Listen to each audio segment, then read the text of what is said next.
আসসালামু আলাইকুম, আমার চ্যানেলে সবাইকে স্বাগতম। আমি সামিয়ানার লাইজু। আজকে আমি যে বিষয় নিয়ে আলোচনা করব তা হচ্ছে the evidence act 1872 section 9 and section 10। Section 9-এ বলা হয়েছে facts necessary to explain or introduce relevant facts, মানে প্রাসঙ্গিক ঘটনার ব্যাখ্যা বা উপস্থাপনের জন্য প্রয়োজনীয় ঘটনা। ধারা 9-এ বলা হয়েছে ফ্যাক্ট ইন ইস্যু অথবা বিচার্য বিষয়কে ব্যাখ্যা করানোর জন্য বা পরিচিতি করানোর জন্য যেসব বিষয়গুলো প্রয়োজন হয়, যেসব বিষয়গুলো প্রকাশ করার প্রয়োজন পড়ে, এই সমস্ত কিছুই প্রাসঙ্গিক হবে। আর সেটা প্রাসঙ্গিক তাহলেই আদালতে সাক্ষ্য গ্রহণযোগ্য হবে। এটাই মূলত বলা হয়েছে ধারা 9-এ।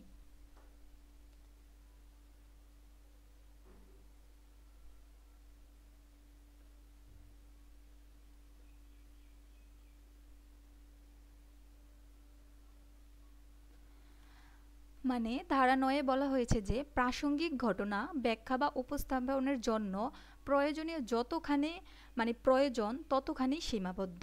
একটা একটা বিচার্য বিষয়, মানে একটা মামলায় একটা বিচার্য বিষয় প্রমাণের জন্য একটা ঘটনা ব্যাখ্যা করার জন্য যতটুকু প্রয়োজন ততটুকুই সীমাবদ্ধ, কিন্তু যতটুকু প্রয়োজন হবে তার মধ্যে প্রাসঙ্গিক হতে হবে, তাহলেই সেটা আদালতে সাক্ষ্য গ্রহণযোগ্য হবে। যদি প্রাসঙ্গিক না হয় তাহলে সেটা আদালতে সাক্ষ্য গ্রহণযোগ্য হবে না।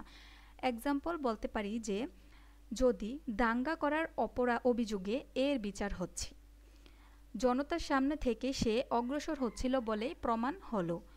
কার্যটি প্রকৃতির ব্যাখ্যা হিসাবে জনতার মিছিলে চিৎকার প্রাসঙ্গিক। এই যে জনতার মিছিলটা হলো, এই মিছিলটা একটা প্রাসঙ্গিক বিষয়। এই রকম প্রাসঙ্গিক কিছু বিষয় দিতে হবে, তাহলেই আদালতে সাক্ষ্য গ্রহণযোগ্য হবে।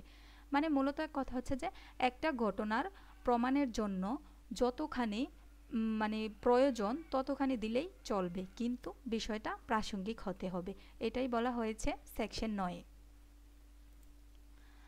তারপর section 10। Section 10, things said or done by conspirator in reference to common design, অভিন্ন অভিপ্রায়ের ষড়যন্ত্রে প্রসঙ্গে অপরাধ বা কাজ। সেকশন 10-এ বলা হয়েছে কমন ইন্টেনশনের কথা।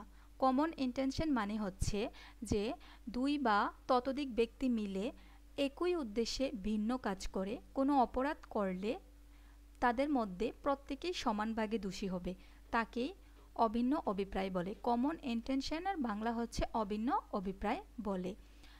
এটার মানে হচ্ছে যে উদ্দেশ্য সেম থাকবে কিন্তু কাজটা ভিন্ন হবে।